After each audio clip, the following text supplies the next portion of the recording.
Taxi driver से taxi में प्यार। सुबह 10 बजे का वक्त था। सड़क पर बहुत ट्रैफिक था।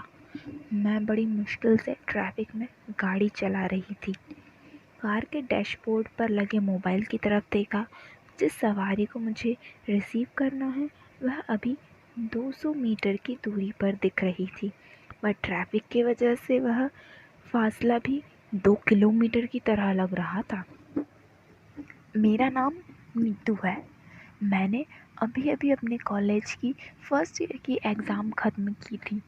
1 महीने की छुट्टी पर मैं घर आई हुई थी। मेरे पापा का ट्रांसपोर्ट का बिज़नेस है। बहुत सारे ट्रक हैं और बहुत सारी कार भी हैं जो ऑनलाइन ऐप कंपनी के लिए काम करती हैं। जब मैं घर पर आई तो पहले 2-4 दिन अच्छे से गुज़रे, पर उसके बाद मुझे बहुत बोर लगने लगा। मेरे सारे फ्रेंड्स को पता नहीं क्या हो गया था, सभी छुट्टियों में पार्ट टाइम जॉब करने लगे थे।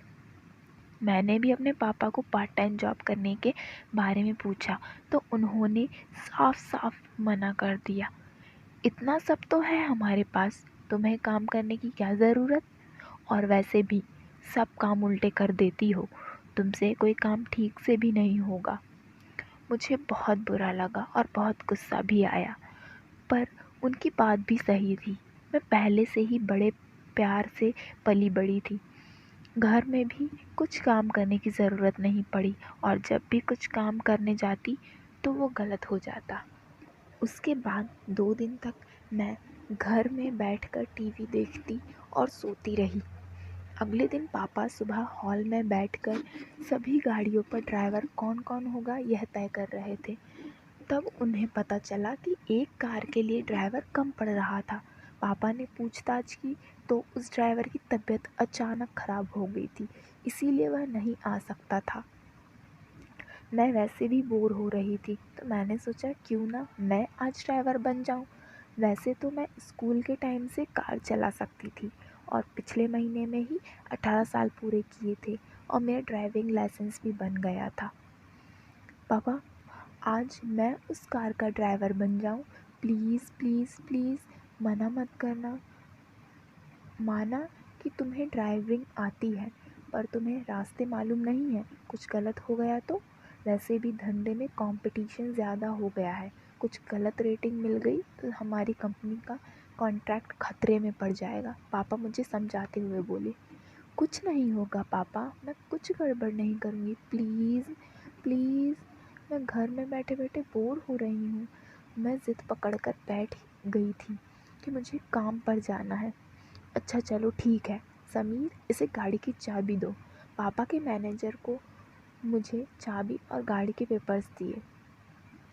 देखो नीतू बेटा, गाड़ी आराम से चलाना और कुछ प्रॉब्लम हो तो मुझे तुरंत कॉल करना। पापा को ज़्यादा तकलीफ़ मत देना, वह वैसे ही बिज़नेस के काम में परेशान रहते हैं।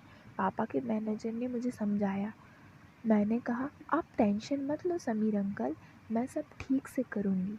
समीर अंकल बहुत सालों से हमारे यहाँ पर काम कर रहे हैं और मुझे अपनी बेटी की तरह मानते हैं। मैं तैयार होकर कार लेकर निकली। गर्मी का मौसम था तो मैंने एक सफ़ेद रंग की टी शर्ट और एक नीले रंग की जीन्स पहनी थी।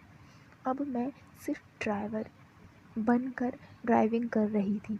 तभी मोबाइल पर एक पिकअप रिक्वेस्ट दिखी जो मेरे पास में ही थी और मैंने उसे एक्सेप्ट कर ली।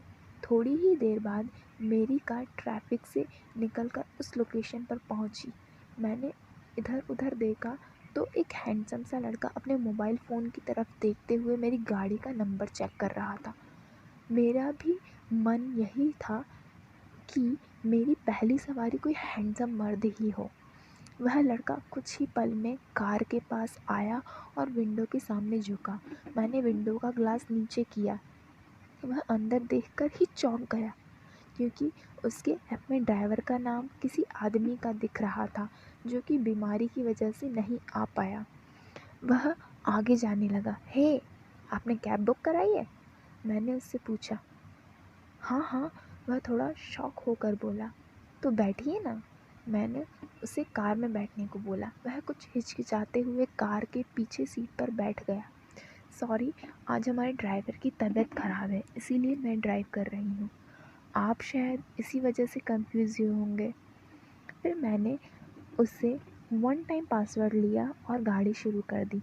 गाड़ी की एसी में वह थोड़ा रिलैक्स हो गया। कहाँ पर जाना है आपको? जी मुझे स्टेशन पर जाना है, वह बोला। वह लड़का शायद 25 साल का होगा। मैं उसे दर्पण से देखने लगी। उसने अपने बालों को जेल से अच्छे से सेट किए हुए था। सांवला रंग, लंबी नाक, क्लीन शेव किए हुआ चेहरा, भरे हुए बाजू, चौड़ा सीना, उसके ऊपर पहना हुआ टाइट फॉर्मल शर्ट और पैंट। उसने शर्ट पर टाई भी पहनी हुई थी। साथ में एक छोटी सी बैग थी जिसमें सिर्फ फाइल ही आ सकती है। तो मैंने अंदाज़ा लगाया कि शायद ये कहीं पर इंटरव्यू देने जा रहा है। तो मैंने बातचीत शुरू की। कहीं इंटरव्यू देने जा रहे हैं आप? हाँ, आपको कैसे पता चला? आपकी तैयारी देखकर। वैसे मेरा नाम नीतू है। हाय, मैं नितिन। हाँ, मेरा एक कंपनी में इंटरव्यू है। बहुत दिनों से मैं इसी का इंतज़ार कर रहा था। आज मौका मिल ही गया। कौन सी जॉब के लिए जा रहे हो नितिन? एक मैनेजर पोस्ट की जॉब है, एक बड़ी कंपनी में। पहले स्टेशन पर जाना होगा और फिर ट्रेन पकड़कर आगे जाना पड़ेगा।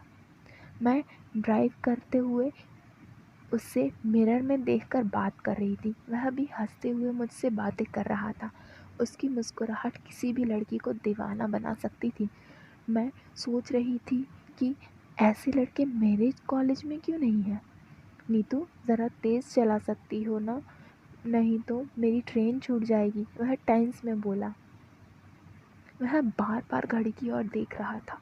मैंने मोबाइल की तरफ देखा तो वह ऐप दूर का रास्ता दिखा रहा था। मुझे एक शॉर्टकट भी मालूम था। उस शॉर्टकट पर मेरे और मेरे कॉलेज के स्कूल के वक्त का बॉयफ्रेंड ड्राइव करने आते थे। वैसे तो वह थोड़ा सुनसान रास्ता था और कपल के लिए चुम्मा चाटी और अच्छी जगह मिले तो कुछ करने के लिए भी अच्छी थी। मुझे समीर अंकल ने बताया था कि कुछ भी हो जाए, ऐप के बताए हुए रास्ते पर ही ड्राइव करना। पर नितिन की अर्जेंसी को देखते हुए मैंने रास्ता बदल कर उस शॉर्टकट पर गाड़ी ले गई। नहीं तो शायद तुमने गलत रास्ता लिया है, ऐप में तो दूसरा रास्ता बताया है, वह टेंस होकर बोला। डोंट वरी नितिन, यह शॉर्टकट है। मैं पहले भी इस रास्ते पर आई हूँ। मैंने उसे तो बोल दिया, पर वह स्कूल के वक्त की बात थी और उसके बाद मैं उस रास्ते पर कभी नहीं गई थी। मैं दुआ करता हूँ कि तुमने सही हो। अगर गलत हुई तो घूम कर वापस जाने का कोई फ़ायदा नहीं होगा। तब तक ट्रेन छूट जाएगी, वह बोला। उसकी ट्रेन को छूटने में अभी 15 मिनट का टाइम था। मैं जिस रास्ते जा रही थी उस रास्ते से मैं उसे 10 मिनट में पहुंचा सकती थी, पर कुछ गलत हुआ तो फिर उसकी ट्रेन छूट जाती। अब मुझे भी थोड़ी टेंशन होने लगी और दोस्तों, जो डर था वही हुआ। 5 मिनट बाद ही एक मोड़ लेने पर पता चला कि उस रास्ते पर पाइपलाइन का काम चल रहा है और वह रास्ता बंद हो गया है। नितिन तो मानो गुस्से से आग बबूला हो गया था। मैंने पहले ही कहा था यह गलत रास्ता है। तुम मुझे ज़बरदस्ती इस रास्ते ले आई। तुम्हारी वजह से मेरी ट्रेन और नौकरी खो बैठा। बहुत हो गया, मुझे वापस ले चलो, नहीं तो मैं तुम्हारी ऑनलाइन कंप्लेन कर दूँगा। मैंने कार वापस घुमाई। मुझे पापा की बात याद आने लगी। शायद मेरी इस गलती की वजह से उन्हें कॉन्ट्रैक्ट गंवाना पड़ सकता था। मैं अपने आप को कोसने लगी। एक काम भी ठीक से नहीं कर सकती तू। मुझे नितिन के बारे में भी बुरा लग रहा था। मैंने उसकी ओर देखा तो वह गुस्से में बैठा था। शायद अभी तक उसने ऑनलाइन कंप्लेन नहीं की थी, पर इसकी भी कोई गारंटी नहीं थी कि वह गाड़ी से उतरने के बाद कंप्लेंट दर्ज नहीं करेगा।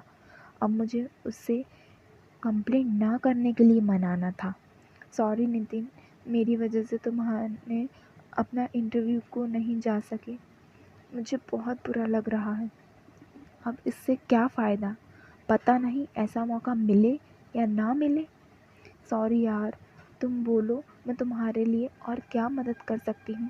इस गलती को सुधारने के लिए मैं कुछ भी कर सकती हूँ। जो मदद तुमने की वह काफ़ी है, अब और मदद नहीं चाहिए।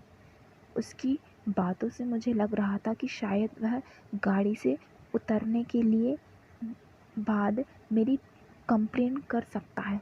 मुझे किसी भी कीमत पर उसे यह करने से रोकना था। तभी वह गली आई जिस गली में मैं और मेरे बॉयफ्रेंड मस्ती करने आते थे। मैंने और मेरी सहेलियों ने इसी गली में ज़िंदगी के मज़े लिए हुए थे। उस गली के पास आते ही मुझे पुरानी यादें ताज़ा हो गईं और तभी मुझे एक आइडिया आया और तब शायद नितिन मेरी कंप्लेंट ना करे। Are you sure Nitin? मैं तुम्हारे लिए कुछ भी कर सकती हूँ, मैंने यह बड़े ही मादक आवाज़ में बोला। नितिन भी थोड़ी देर कंफ्यूज हो गया कि क्या बोली। मैं अपनी गाड़ी एक जगह रिवर्स में पार्क की और ऐप से मीटर बंद किया और मोबाइल स्विच ऑफ कर दिया। मेरी एक तरफ और पीछे दीवार थी और दूसरी तरफ एक कंटेनर था। वह जगह इतनी छोटी थी कि हमारी गाड़ी का दरवाज़ा भी नहीं खोल सकते थे। अब गाड़ी के अंदर देखना बिल्कुल नामुमकिन था। गाड़ी हैंड ब्रेक पर लगाया। मैंने पीछे की ओर देखा। नितिन अपनी बैग अपनी जांघों पर रखे हुए कंफ्यूज होकर मेरी तरफ देख रहा था। मैंने अपनी सीट बेल्ट निकाली और दोनों सीटों के बीच से पीछे सीट पर जाने लगी। ये क्या नीतू, गाड़ी क्यों रोकी तुमने? स्वीट हार्ट, मेरी वजह से तुम्हारा नुकसान हुआ, मुझे बहुत बुरा लग रहा है। अब तुम मेरे बॉयफ्रेंड बन जाओ। बोलो बनोगे? वो कुछ देर सोचने लगा। उसके चेहरे पर खुशी साफ साफ दिख रही थी। मैंने उसकी ओर मुस्कुराते हुए देखा और नितिन मेरी तरफ देखने लगा। फिर वो मान गया और मुझे बोला आई लव यू। मैंने भी फिर रिप्लाई में बोल दिया आई लव यू टू। तभी नितिन का फ़ोन बजा। उसने फ़ोन देखा तो वह उसी कंपनी से था जिसमें वह इंटरव्यू देने के लिए जाने वाला था। फ़ोन पर बात करने पर पता चला कि वह आज शाम को भी वो इंटरव्यू दे सकता है। अब उसकी खुशी दोगुनी हो गई थी। कार स्टार्ट की। मैंने कार सही रास्ते में ली और उसे स्टेशन छोड़ा। घड़ी में देखा तो दोपहर के 1:30 बजे हुए थे। मैं थोड़ी सी थक गई थी और भूख भी बहुत लग रही थी। मैं नितिन को छोड़कर सीधे घर चली गई। घर जाते ही कार की चाबी और डॉक्यूमेंट्स देने समीर अंकल के यहाँ गई। शाबाश बेटा, काम के पहले ही दिन 5 स्टार रेटिंग ले ली, समीर अंकल बोले। मैं सिर्फ उनकी ओर देखकर मुस्कुराई। अब उन्हें क्या बताती 5 स्टार रेटिंग के लिए मैंने सवारी को कौन सी 5 स्टार परफॉर्मेंस दी थी। आज मैं फिर से कार लेकर निकली हूँ। किसी को कैब सर्विस चाहिए क्या? चाहिए तो फटाफट पेटीएम कर दो। उसके बाद तो दोस्तों, आपको ये स्टोरी कैसी लगी और अच्छी लगी तो मुझे कमेंट करके बताइएगा कि इसमें से कौन सा पार्ट आपका पसंदीदा रहा।